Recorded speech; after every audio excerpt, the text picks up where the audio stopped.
नमस्कार साथियों, मैं कमलेश जाटोलिया आपके हमारे YouTube चैनल पर हार्दिक स्वागत और अभिनंदन करता हूं। जैसा कि साथियों आपने पिछले वीडियो देखे होंगे, नहीं देखे तो आप एक बार जरूर देखें। हम जो यहाँ पढ़ रहे हैं राजस्थान के इतिहास और कला संस्कृति के विषय में ऑथेंटिक सोर्स, जो कि राजस्थान माध्यमिक शिक्षा बोर्ड अजमेर के द्वारा जो कक्षा 10 के विद्यार्थियों के लिए जो चलाई जा रही है, और जो जिस भी कंपटीशन एग्जाम में क्वेश्चन पूछे जाते हैं इस बुक से सीधे सीधे उठा के पूछे जाते हैं सर। आप चाहो तो उठा के पिछले प्रश्न पत्र, चाहे आरएस का हो, चाहे फर्स्ट ग्रेड हो, सेकंड ग्रेड हो, रीट हो, किसी में भी उठा के आप देखोगे तो आपको सीधे सीधे क्वेश्चन इस किताब से मिल जाएंगे। और ये एक ऑथेंटिक सोर्स भी है। इसका मतलब है कि आप विश्वास कर सकते हैं कि इसमें जो दिया गया है वो बिल्कुल ऑथेंटिक है। आप रीट लगा सकते हैं अगर ऐसा क्वेश्चन आउट जाता है या अगर इससे मैच नहीं खाता है। तो काफी सारे विद्यार्थी, माध्यमिक शिक्षा बोर्ड के द्वारा ये पुस्तक जारी की गई है, तो हमने जो है पहले राजस्थान के प्रमुख मंदिर पढ़े हैं, राजस्थान के प्रमुख दुर्ग पढ़े हैं, जो कि प्ले लिस्ट में जाके आप देख सकते हैं, आपको जरूर देखना चाहिए। अब हम जो यहाँ पढ़ने वाले हैं राजस्थान की जो प्रमुख हवेली स्थापत्य कला है या महल है, उन सब के बारे में हम आज पढ़ने वाले हैं। तो साथियों, सभी का एक बार फिर से मैं स्वागत करता हूँ।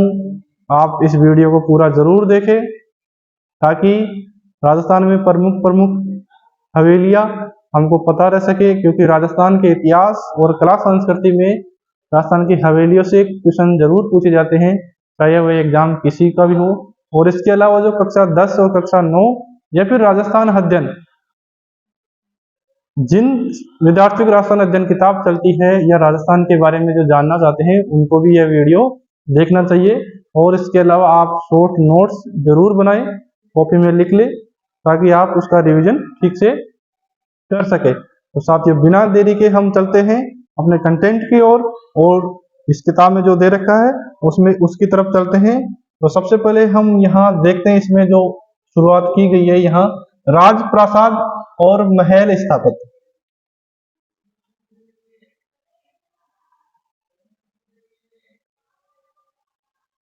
राजप्रासाद और महल स्थापत्य, ये इसमें जो दे रखा है, तो सबसे पहले हम देखते हैं कि स्थापत्य का एक विशिष्ट रूप राजप्रासाद। राजप्रासाद मतलब महल, या राजा के जो महल है, प्रसाद का मतलब महल होते हैं, राजप्रासाद है। राजस्थान में देखें तो राजपूतों के राज्य स्थापित होने के साथ राजभवनों का भी निर्माण होने लगा। ये मेनाल, नागदा, आमेर आदि स्थानों में पूर्व मध्यकाल के राजभवनों के अवशेष हमको मिलते हैं, जिनमें आप छोटे छोटे कमरे देख सकते हैं, छोटे छोटे दरवाजे देख सकते हैं, खिड़कियां। इनका अभाव एवं दो किनारों के कमरों को बरामदे से जोड़ा जाना इनकी प्रमुख विशेषताएं रही है। कभी कभी विशेषताएं अगर पूछ रहे तो आपको ध्यान रहे, छोटे छोटे कमरे, छोटे छोटे दरवाजे और खिड़कियों का अभाव और दो किनारों के कमरों को बरामदे से जोड़ा जाना इनकी एक प्रमुख विशेषता है।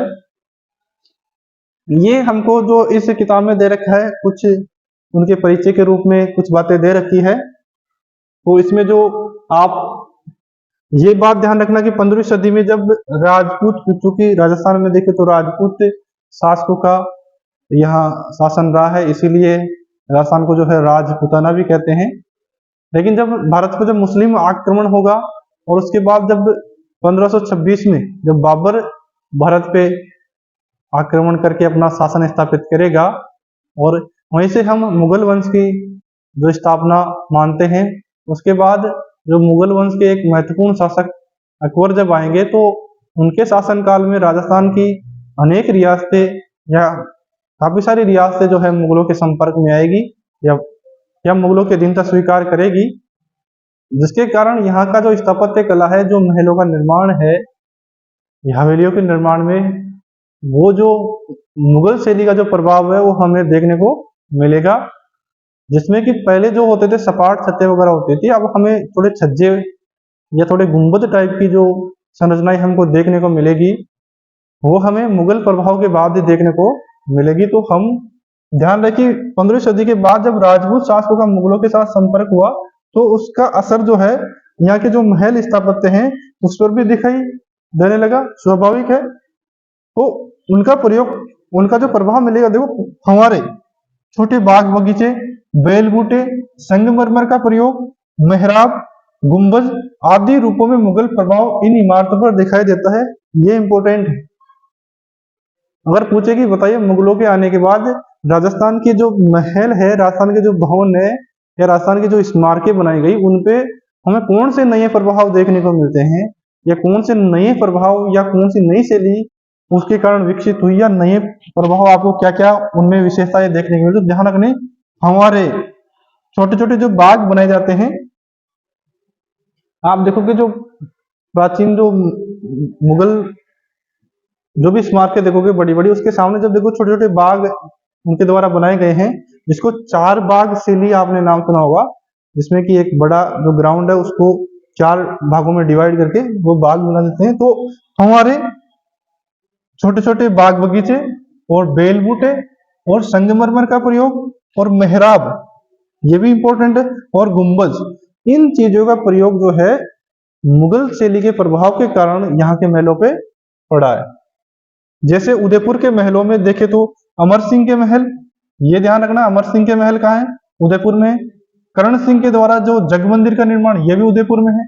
जगत सिंह द्वितीय के काल का प्रीतम निवास महल, जग निवास महल, ये दो इंपॉर्टेंट मैं आपको बता रहा हूँ, एक तो जग मंदिर और एक जग निवास। मैं यहाँ को आपको नई स्लाइड लेके बता देता हूँ। एक तो आ गया जग मंदिर, काफी बार कंफ्यूज हो जाते हैं इसमें, और एक जग निवास, जग निवास महल। तो ध्यान रहे, हमने बताया कि ये जो जग मंदिर है ये तो कर्ण सिंह के काल में बना हुआ है, और ये जो जग निवास है ये जगत सिंह द्वितीय। तो ध्यान रहे, कर्ण सिंह जग मंदिर। तो कर्ण सिंह के काल में तो जग मंदिर, और जगत सिंह द्वितीय, और तो जगत सिंह द्वितीय के काल में जग निवास। तो ये दो चीजें ध्यान रखना, और ये दोनों ही कहाँ है, ध्यान रखना उदयपुर में। जग मंदिर और जग निवास महल जो है उदयपुर में है। करण सिंह जग मंदिर और जगत सिंह जग निवास, ये आपको ध्यान रखना है। इसके अलावा जगत सिंह द्वितीय काल में प्रीतम निवास जगत निवास महल हो गया। आमेर के दीवानी आम, आमेर का दीवाने खास, बीकानेर में कर्ण महल, शीश महल, अनूप महल, रंग महल, और जोधपुर में फूल महल आदि प्रमुख स्मारक या महल राजस्थान में अपनी सुंदरता के लिए या अपनी भव्यता के लिए प्रसिद्ध है, ये ध्यान रखना। और ये विशेषताएं मुगल शैली के प्रभाव के कारण राजस्थान की जो स्मारकें हैं, जो महल है, जो हवेलियां, उनमें जो प्रभाव पड़ा है या जो परिवर्तन आया है, वो ये परिवर्तन मुगल शैली के प्रभाव के कारण आए हैं। अब हम आगे देखते हैं।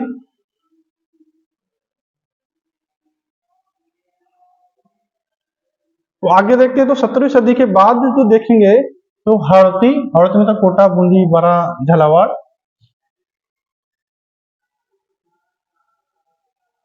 कोटा, बूंदी, जयपुर आदि में महलों में स्पष्ट मुगल प्रभाव आपको दिखाई देगा।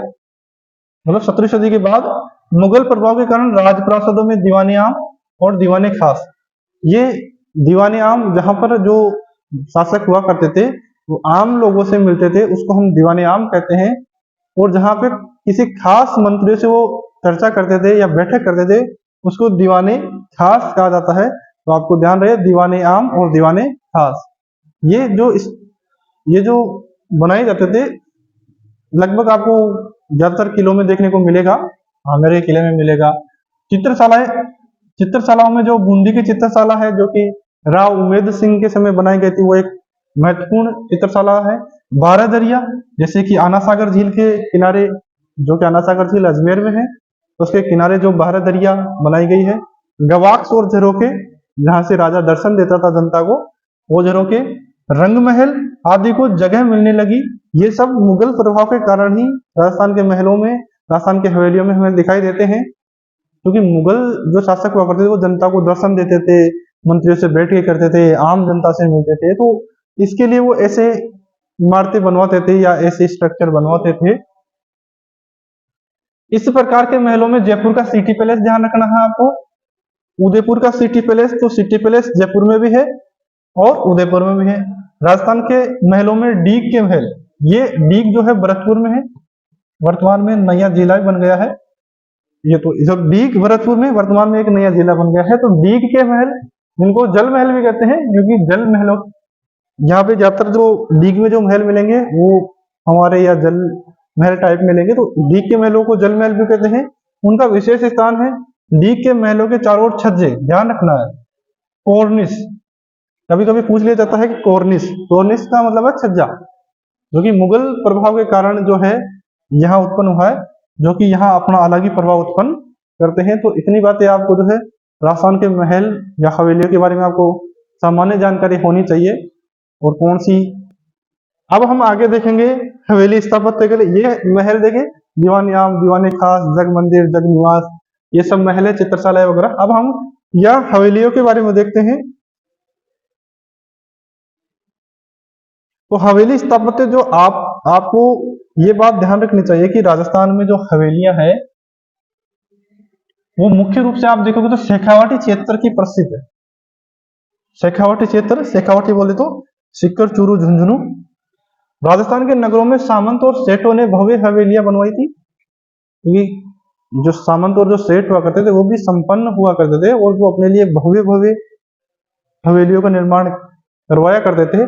जैसे कि जयपुर की हवेली परंपरा इतनी प्रसिद्ध हुई कि बाद में शेखावाटी के धनिकों ने अपने अपने गांव में अपनी अपनी विशाल हवेलियों का निर्माण किया, जिनको हम उन्हीं के नाम से, जैसे फौजदारों की हवेली है और मंत्रियों की हवेली है, ऐसे हम जानते हैं उनको। तो अपने अपने गांव में विशाल हवेलियां बनवाने की परंपरा डाल दी।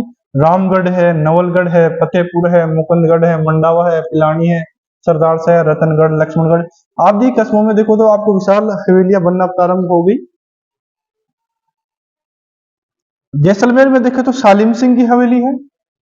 नथमल की हवेली, ये क्वेश्चन अभी आरएस में पूछा गया था कि नथमल की हवेली कहाँ है, तो यहां से सीधा उठा के पूछ लिया, बताइए। पटुओं की हवेली, ये क्वेश्चन तो काफी एग्जाम में पूछा गया, तो ध्यान रखना। सालिम सिंह की हवेली।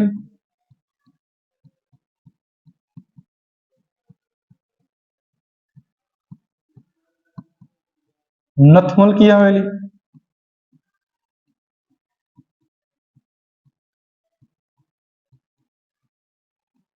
पटुओं की हवेली। ये तीनों हवेलियां कहां पर है? जैसलमेर, ध्यान रहे ना। सालिम सिंह की हवेली जैसलमेर, नथमल की हवेली जैसलमेर, और पटुओं की हवेली जैसलमेर। तो ध्यान रखना, ये तीनों हवेलियां आपको ध्यान रखनी है, जैसलमेर में है। सालिम सिंह, नथमल और पटुओं की हवेली, जो कि अपने जो पत्थर की जालियां हैं और उनमें जो कटाई की गई है, बारीक कटाई, उसके कारण ये जानी जाती है। तो अगर क्वेश्चन पूछ ले कि बताओ कौन कहाँ की हवेली अपनी पत्थर की जो जालियों के कारण या पत्थर पर जो सुंदर नक्काशी की गई है, कटाई की गई है, उसके कारण जानी जाती है, तो जैसलमेर की हवेलियां ध्यान रखना है, पत्थर की जो जालियां हैं उनके कारण जानी जाती है, अपनी अलग ही विशेषता रखती है। इसी प्रकार देखें तो बंसी पत्थर की बनी, ये भी क्वेश्चन पूछेगा, बंसी या बांसी, बंसी पत्थर की बनी करौली।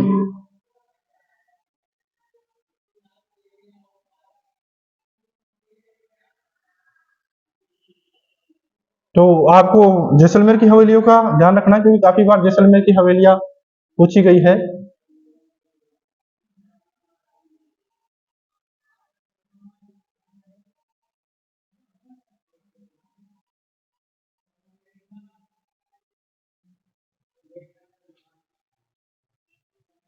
रोक दियो।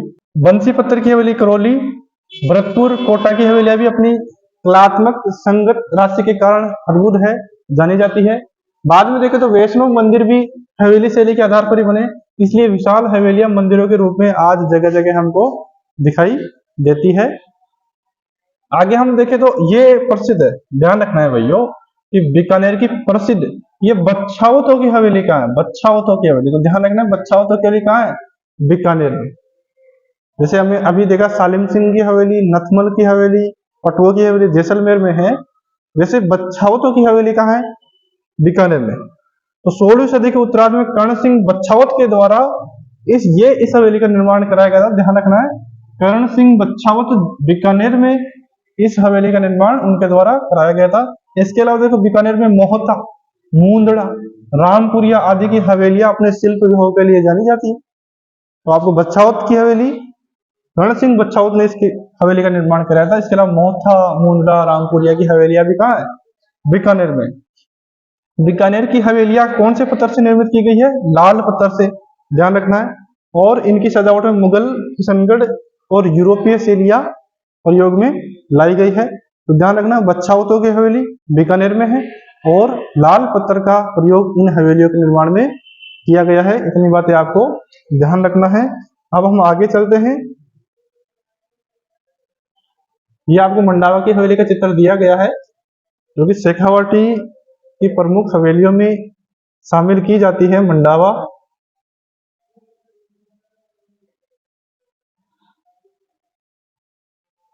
अब हम आगे देखते हैं शेखावाटी की हवेलियां, जो कि अपने भित्ति चित्रों के लिए जानी जाती है। और ये क्वेश्चन तो काफी बार एग्जाम में पूछा गया है, बहुत बार। ये बताइए, अब कहाँ की हवेलियां अपने भित्ति चित्रों के लिए प्रसिद्ध है? ध्यान रखना है, शेखावाटी की हवेलियां। शेखावाटी की हवेलियां जो है अपने भित्ति चित्रों के लिए क्या है? प्रसिद्ध है। शेखावाटी की हवेलियां अपने भित्ति चित्र, भित्ति मतलब जो दीवार पे जो चित्र बनाए गए हैं, उन चित्रों के लिए शेखावाटी की हवेलियां काफी प्रसिद्ध है। शेखावाट नवलगढ़ की हवेलियों में रूप निवास, भगत, जालान, पोदार और भगेरिया की हवेलियां प्रसिद्ध है। तो ये नवलगढ़ की हवेलियां हैं। कौन कौन सी हवेलियां नवलगढ़ में? रूप निवास हवेली, भगत की हवेली, जालान, पोदारों की हवेली और भगेरिया की हवेलियां। ये कहाँ है? नवलगढ़ में है। बिस्साऊ झुंझुनू में देखना, नाथुराम पोदार की हवेली कहाँ है? बिस्साऊ झुंझुनू में है। सेठ जयदयाल केडिया की हवेली कहाँ है? बिस्साऊ में है। सीताराम सिंगतिया की हवेली कहाँ है? बिस्साऊ झुंझुनू में है। तो ये हवेली आपको ध्यान रखनी है। नाथुराम पोदार, सेठ जयदयाल केडिया और सीताराम सिंगतिया की हवेली बिस्साऊ झुंझुनू में है। आगे देखे तो ढूंढलोद, ये झुंझुनू में पड़ता है। यहाँ पे देखो तो लालचंद गोयनका की हवेली, मुकुंदगढ़ झुंझुनू में सेठ राधाकृष्ण एवं केसरदेव कनेडिया की हवेलियां, ये हम मुकुंदगढ़ में। चिड़ावा में देखे तो बगड़िया की हवेली, ये चिड़ावा में है। और महेंद्र झुंझुनू की सोने चांदी, ये भी ध्यान रखना इंपॉर्टेंट है, ये सोने चांदी की हवेली कहाँ है? महेंद्र झुंझुनू में है, ध्यान रखना। महेंद्र झुंझुनू में सोने चांदी की हवेली है। इसके बाद देखो तो श्री माधोपुर सीकर में पंसारी की, ये क्वेश्चन ये जो है कि श्री माधोपुर सीकर में पड़ती है। इसके अलावा देखे तो लक्ष्मणगढ़, जो कि सीकर का एक कस्बा है, यहाँ चार चौक की हवेली और चेतराम की हवेली भी यहाँ की प्रमुख दर्शनीय हवेलियों में से एक है। तो आपको इन हवेलियों के बारे में ध्यान रखना है। इन हवेलियों से संबंधित काफी क्वेश्चन पहले पूछे गए हैं और आने वाली एग्जाम्स में भी पूरी संभावना है कि इनसे क्वेश्चन बन सकता है। तो मैं एक बार फिर से आपको रिवीजन करा देता हूँ। ऊपर देखे तो हम शेखावाटी की हवेलियां, अगर ऐसा पूछा जाए कि भित्ति चित्रों के लिए कहाँ की हवेलियां प्रसिद्ध है, तो ध्यान रहे शेखावाटी की हवेलियां अपने भित्ति चित्रों के लिए, भित्ति मतलब जो दीवारों पे जो चित्र बनाए गए हैं, उन पे जो चित्र बनाए जाते हैं, उन चित्रों के लिए शेखावाटी की जो हवेलियां है वो प्रसिद्ध है। शेखावाटी, जैसा कि शेखावाटी में जो हम शामिल करते हैं सीकर, चूरू और झुंझुनू, तो यहाँ की जो हवेलियां है इनमें देखो तो नवलगढ़, जो कि झुंझुनू में पड़ता है, नवलगढ़ की हवेलियों में यहाँ मैं दोबारा बताऊं, रूप निवास, भगत, जालान, पोदार और भगेरिया की हवेलियां प्रसिद्ध हवेलियां है, जो कि नवलगढ़ झुंझुनू में स्थित है। कौन कौन सी हवेलियां? रूप निवास हवेली, भगत की हवेली, जालान, पोदार और भगेरिया की हवेलियां। बिस्साऊ झुंझुनू में जो देखे तो नाथुराम पोदार की हवेली है, सेठ जयदयाल केडिया की हवेली है और सीताराम सिंगतिया की हवेलियां है। ये जो है आपको ध्यान रखना है। ये कहाँ पर है? ये बिस्साऊ झुंझुनू में है। इसके अलावा ढूंढलोद झुंझुनू में देखे तो सेठ लालचंद गोयनका की हवेली प्रमुख हवेली है। मुकुंदगढ़ झुंझुनू में देखे तो सेठ राधाकृष्ण एवं केसरदेव कनेडिया की हवेलियां, ये प्रसिद्ध है। इसके अलावा जो प्रमुख हवेलियां चिड़ावा में देखे तो बगड़िया की हवेली चिड़ावा में है, झुंझुनू में। महेंद्र, ये झुंझुनू में, ये सोने चांदी की हवेली है, जो कि महेंद्र झुंझुनू में है। इसके अलावा श्री माधोपुर सीकर में देखे तो पंसारी की हवेली, ये प्रसिद्ध हवेली है, जो कि काफी बार पूछी गई है, ये भी काफी बार पूछी गई है। और पंसारी की हवेली श्री माधोपुर सीकर में स्थित है। और ये चार चौक की हवेली और चेतराम की हवेली जो कि लक्ष्मणगढ़ सीकर में प्रमुख हवेलियां स्थित है। अब हम आगे चलते हैं, तो आगे हम देखेंगे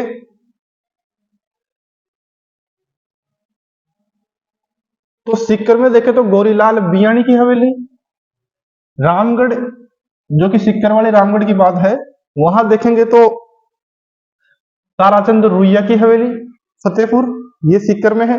फतेहपुर में देखें तो नंदलाल देवड़ा की हवेली, ये भी जो है अपने भित्ति चित्रों के लिए प्रसिद्ध हवेलियां हैं। कौन कौन सी हवेलियां? तो सीकर में गौरीलाल बियानी की हवेली है, रामगढ़ ताराचंद रुइया की हवेली है, फतेहपुर नंदलाल देवड़ा की हवेलियां जो कि अपने भित्ति चित्रों के कारण प्रसिद्ध है।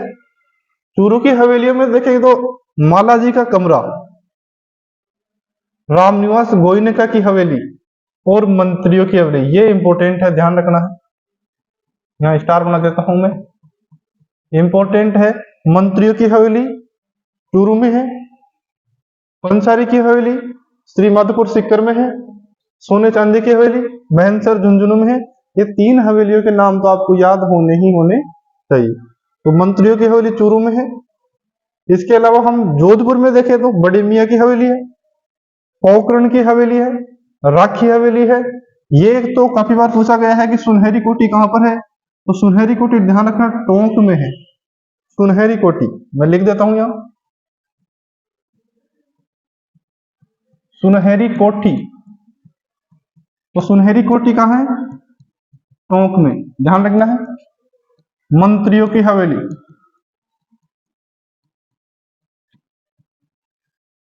मंत्रियों की हवेली चूरू, ध्यान रहे।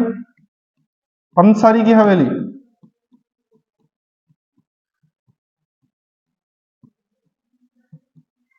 श्री माधोपुर सीकर,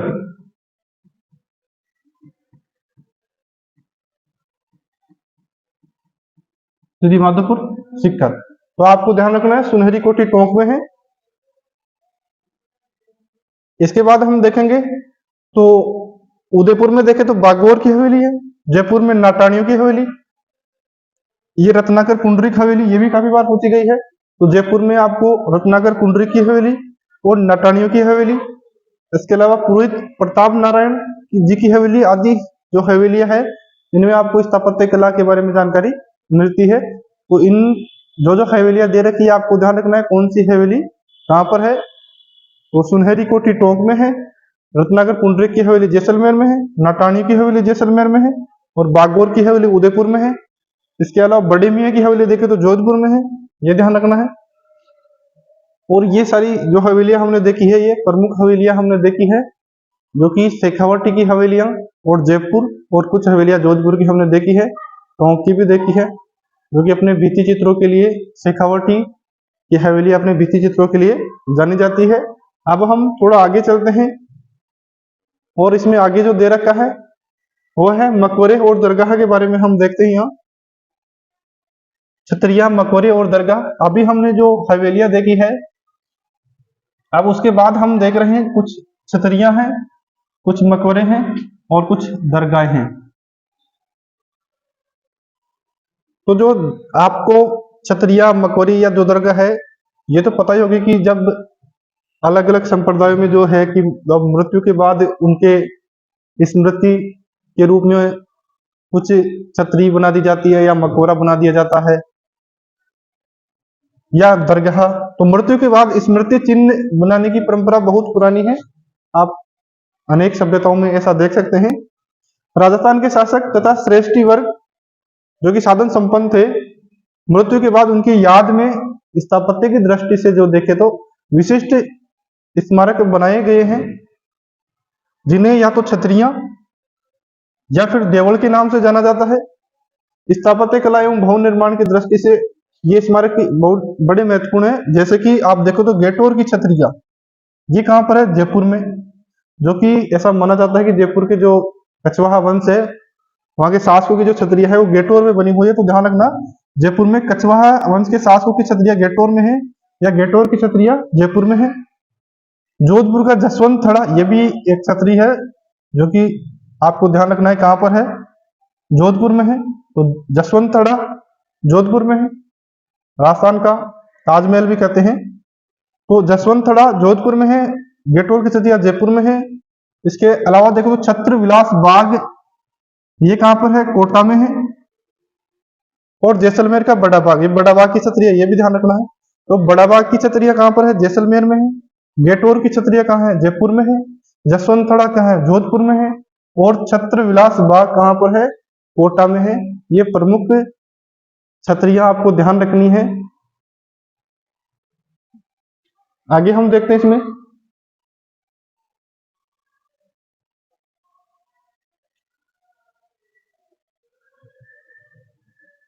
आप इन छतरियों में जो है मुगल और राजपूत कला का सुंदर समन्वय भी देख सकते हैं। क्योंकि जब भारत पे जब मुगल सत्ता जब स्थापित होगी तो उसका प्रभाव जो है यहाँ की स्थापत्य कला में भी देखने को मिलेगा। खास करके राजस्थान के जो राजे रजवाड़े जिनका मुगलों से अच्छा संबंध रहा है, उनकी रियासतों पे जो है मुगल कला का प्रभाव ज्यादा देखने को मिलता है।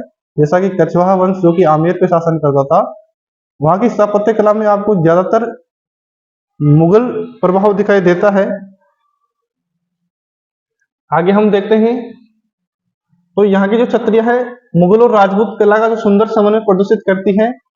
अलवर में देखे तो मूसी महारानी की छतरी, ये इंपॉर्टेंट है, ये काफी बार पूछी गई कि मूसी महारानी की छतरी कहाँ है? अलवर में है, ध्यान रखना है। मूसी महारानी की छतरी अलवर में है। फतेह गुंबद, तो अलवर में मूसी महारानी की छतरी, फतेह गुंबद। करौली में देखे तो गोपाल सिंह की छतरी, ये ध्यान रखना है आपको।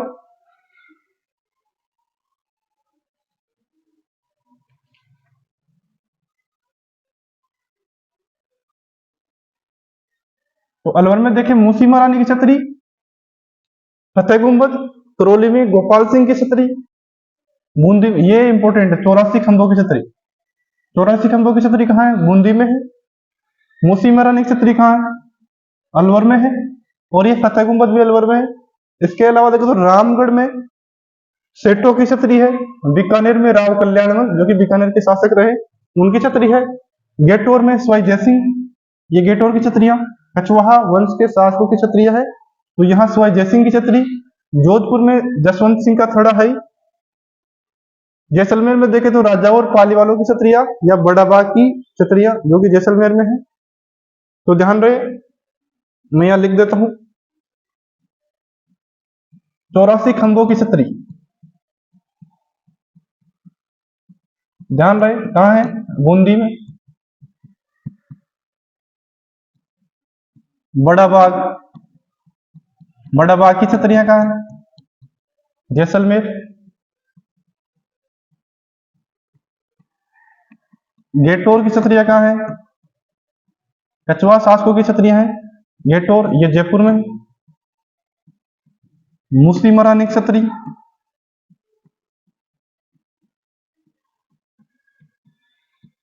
मूसी महारानी छतरी, ये अलवर में है। जसवंत थड़ा, ये जोधपुर में है।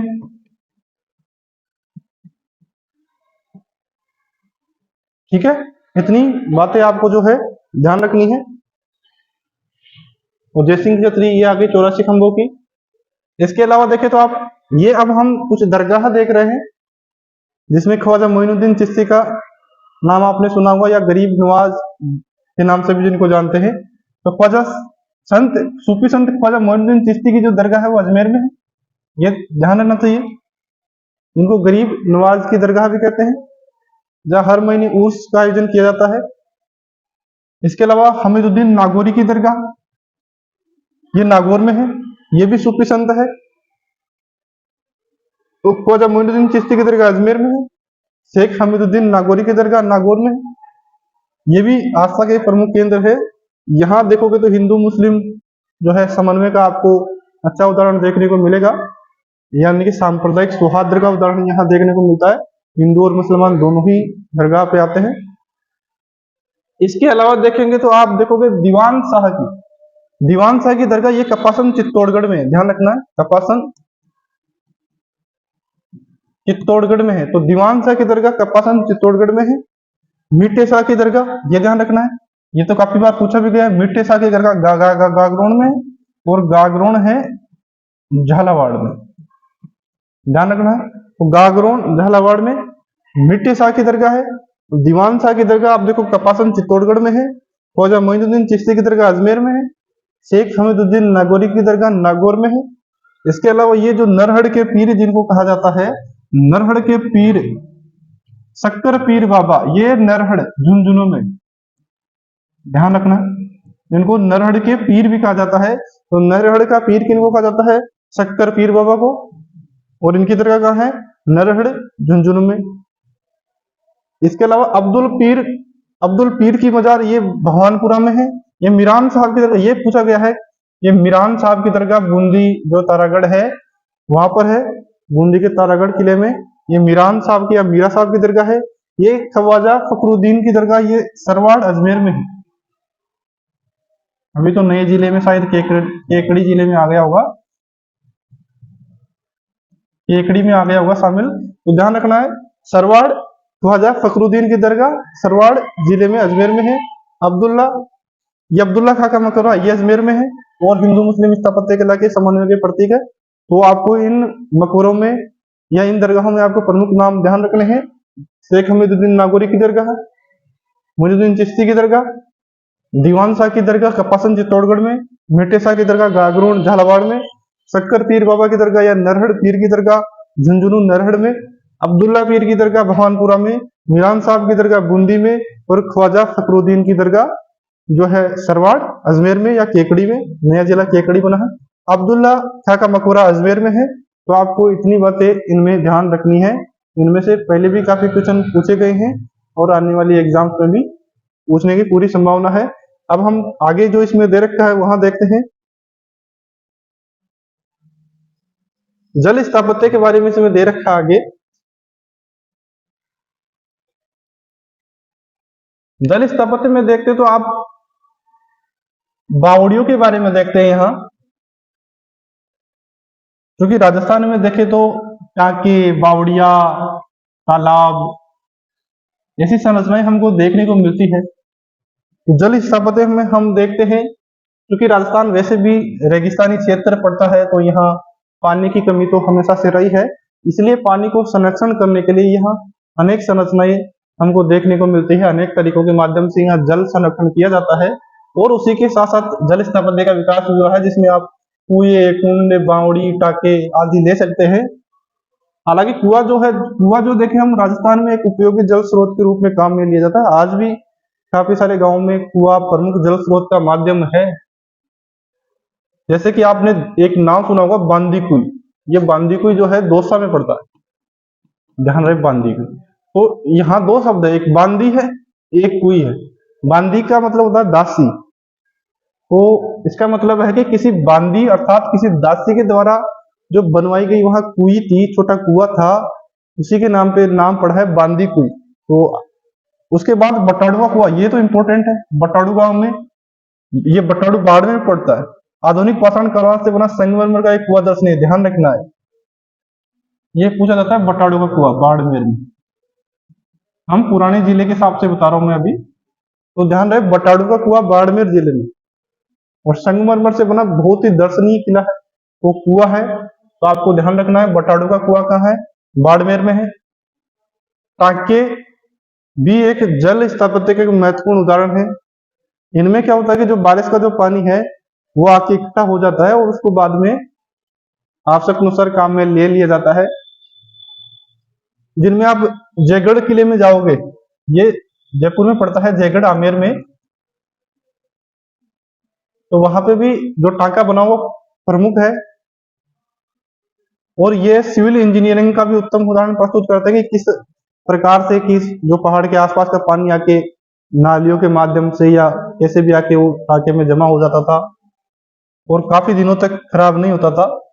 राजस्थान के जनजीवन में आप बावड़िया भी देख सकते हैं, ये भी अपना महत्वपूर्ण स्थान रखती है। और राजस्थान में देखोगे तो प्रमुख रानियों के द्वारा काफी सारी बावड़ियों का निर्माण किया गया है। जैसे कि मैंने पहले बताया चांद बावड़ी है, जो कि आभानेरी दौसा में है। जोधपुर में भी एक चांद बावड़ी है। तो अब हम आगे इसमें देखते हैं बावड़ियों के बारे में। तो यहाँ दे रखा है आभनेरी चांद बावड़ी का उदाहरण यहाँ दे रखा है कि बांदीकुई के निकट आभनेरी स्थित है और वहां पर एक चांद बावड़ी स्थित है। तो ये ध्यान रखना, आभनेरी यहाँ की चांद बावड़ी प्रसिद्ध बावड़ी है, जो कि आप राज्य की सबसे कलात्मक बावड़ी भी है दौसा की। या राजस्थान की देखिए तो भी राजस्थान में प्रमुख बावड़ियों में उसका नाम लिया जाता है। और इसके बारे में मान्यता कि किसी चांद नामक राजा ने इसे बनवाया था और उसी के नाम पे इसको हम चांद बावड़ी कहते हैं। मेवाड़ महाराणा राज सिंह की पत्नी रानी, ये क्वेश्चन आप ध्यान रखना है, आजकल एग्जामों में से क्वेश्चन मिलान के लिए काफी पूछे जाते हैं कि कौन सी बावड़ी का निर्माण कौन सी रानी ने करवाया है। तो यह मेवाड़ महाराणा राज सिंह उनकी रानी है रामरस दे। इन्होंने उदयपुर में त्रिमुखी बावड़ी का निर्माण करवाया है। तो ध्यान रखना है कि त्रिमुखी बावड़ी ये पहले तो ये कहां पर है, ये उदयपुर में है और इसका निर्माण किसने करवाया, रामरस दे ने। और रामरस दे कौन है, मेवाड़ महाराणा राज सिंह की क्या है, रानी है, पत्नी है रामरस दे। उन्होंने उदयपुर में त्रिमुखी बावड़ी का निर्माण करवाया। तो पहली बात तो त्रिमुखी बावड़ी उदयपुर में रामरस दे ने निर्माण करवाया। आगे देखेंगे डूंगरपुर के निकट प्रसिद्ध नौलखा बावड़ी है, महारावल आस्करण की पत्नी ये प्रिमल देवी, ये ध्यान रखना है, प्रिमल देवी ने इस बावड़ी का निर्माण करवाया। कौन सी बावड़ी, नौलखा बावड़ी। और ये नौलखा बावड़ी कहाँ है, डूंगरपुर में। तो दो बावड़ी अपनी इंपोर्टेंट हो गई। चांद बावड़ी तो है ही दौसा में। इसके अलावा देखो तो महाराणा राज सिंह की पत्नी रामरस दे ने त्रिमुखी बावड़ी का निर्माण करवाया, कहाँ, उदयपुर में।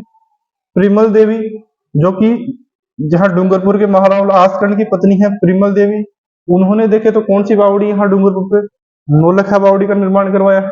आगे देखे तो बूंदी में स्थित रानी जी की बावड़ी है। तो रानी जी की बावड़ी कहाँ है, ये बूंदी में है। तो रानी जी की बावड़ी का निर्माण, ये बूंदी के शासक रहे अनिरुद्ध सिंह, इनकी पत्नी है नाथावती और इन्होंने ही 1699 ईस्वी में इस बावड़ी का क्या करवाया था, निर्माण करवाया था। तो क्वेश्चन कैसे भी पूछा जा सकता है। तो ध्यान रहे रानी जी की बावड़ी कहां पर है, बूंदी में है और बूंदी के शासक थे अनिरुद्ध सिंह और इनकी पत्नी थी नाथावती और इन्होंने ही 1699 में कौन सी बावड़ी का निर्माण करवाया, रानी जी की बावड़ी। ध्यान रह जाएगा, आपको नोट कर लेना है ये बातें कि कौन सी बावड़ी का निर्माण कौन सी रानी ने करवाया था और कहां करवाया था। तो बूंदी में रानी जी की बावड़ी है, नौलखा बावड़ी डूंगरपुर में है, त्रिमुखी बावड़ी उदयपुर में है, रामरस दे ने इसका निर्माण करवाया, प्रिमल देवी ने नौलखा बावड़ी और नाथावती ने जो है रानी जी की बावड़ी का निर्माण बूंदी में करवाया था। ठीक है, आगे हम तालाब के बारे में इसमें दे रखा है, जो कि राजस्थान में अगर आप ज्योग्राफी में देखें तो तालाबों की सिंचाई जब देखते हैं तो भीलवाड़ा में ज्यादा मिलती है।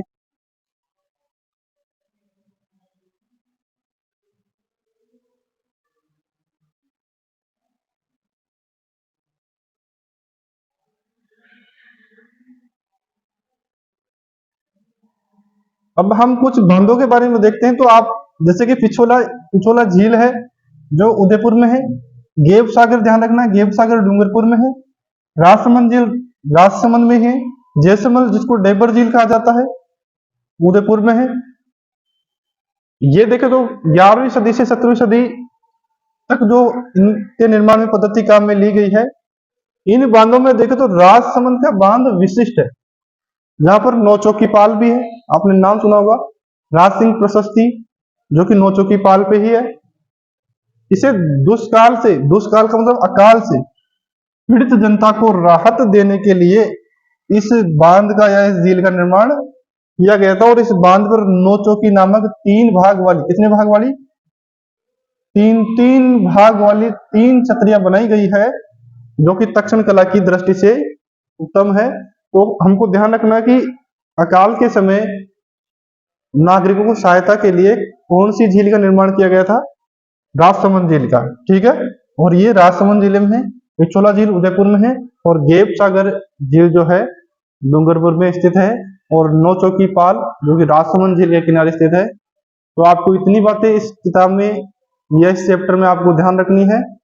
आगे हम नए टॉपिक के साथ आपके सामने उपस्थित होंगे और अगले वीडियो में हमने जो पढ़ा है इस चैप्टर में उन सब के क्वेश्चन आंसर डिस्कस करेंगे और आपको भी उसके क्वेश्चन आंसर जो है कमेंट बॉक्स में जरूर देना है और कमेंट बॉक्स में आपको यह भी बताना है कि हमारे द्वारा जो आपको कंटेंट उपलब्ध करवाया जा रहा है या पढ़ाया जा रहा है वो आपको कैसा लग रहा है। आप अपनी प्रतिक्रिया जरूर दें ताकि हमें कोई भी अगर सुधार करना हो तो हम जरूर करें। सभी का एक बार मैं फिर से धन्यवाद करना चाहता हूं ताकि आप अपना समय निकाल के हमें दे रहे हैं। आप वीडियो को पूरा देखें और मैं ये बात जरूर कह सकता हूं कि अगर आप वीडियो को पूरा देखेंगे और अगर आप ठीक से नोट्स बनाएंगे तो आप आने वाले किसी भी एग्जाम में पीछे नहीं रहने वाले हैं और आप अपनी समझ विकसित करते जाएंगे ताकि क्वेश्चन जैसे भी आजकल क्योंकि एग्जाम्स में ट्रेंड है कि क्वेश्चन कैसे भी पूछा जा सकता है। आप पढ़ के क्या गए और वहां पूछ कैसे लिया क्वेश्चन, तो आप हर तरीके से तैयार रहे ताकि एग्जामिनर कैसे भी घुमा के अगर प्रश्न दे तो आप उसका आंसर निकालने की स्थिति में रहे। क्योंकि जब हम वन लाइनर क्वेश्चन पढ़ते हैं तो हमारा जो दिमाग है वो थोड़ा कम हो जाता है, मतलब कम का मतलब थोड़ा सीमित हो जाता है, उसका दायरा थोड़ा सीमित हो जाता है, उससे आगे नहीं बढ़ पाता है। लेकिन जब हम थोड़ा वर्णनात्मक रूप में पढ़ते हैं तो हमारे जो दिमाग का जो शब्दकोश है जो दायरा है वो बढ़ जाता है। क्योंकि हम जब एग्जाम में क्वेश्चन करते हैं तो वहां हमें जो ज्यादा समस्या आती है वो प्रश्न को समझने में आती है। आजकल आंसर हमें समझ में आता है लेकिन प्रश्न जब हम ठीक से समझ में नहीं आएगा तो हम आंसर में गलती करना संभावना बढ़ जाती है उसकी। क्योंकि हमारा शब्दकोश थोड़ा कम होता है तो कुछ शब्द हमारे लिए नहीं होते हैं और वहीं हम उलझ जाते हैं कि पूछना क्या चाह रहा है। कभी तो हम है या नहीं है में उलझ जाते हैं, तो हम है नहीं है इसी में उलझ के क्वेश्चन गलत कर देते हैं। क्योंकि हमारा जब शब्दकोश बढ़ेगा दिमाग का तो हम जब क्वेश्चन को पढ़ेंगे तो हमें ठीक से समझ में भी आएगा। हम 5 लाइन पढ़ेंगे तो कम से कम 2 लाइन तो याद रहेगी और हो सकता है 2 लाइन से क्वेश्चन आ जाए। तो अपना जो पढ़ने का जो तरीका है वो वर्णनात्मक बढ़ाएं क्योंकि आजकल के क्वेश्चन वन लाइनर से नहीं पूछे जा रहे बल्कि वर्णनात्मक रूप से पूछे जा रहे हैं। एक टॉपिक से अगर क्वेश्चन पूछेगा तो उसको समाहित करके उसी में सारे क्वेश्चन समाहित करके वो पूछ लेगा। तो सभी साथियों का एक बार फिर से धन्यवाद, आपने टाइम दिया। ऐसे ही आप हमें आगे भी टाइम देते रहे। धन्यवाद।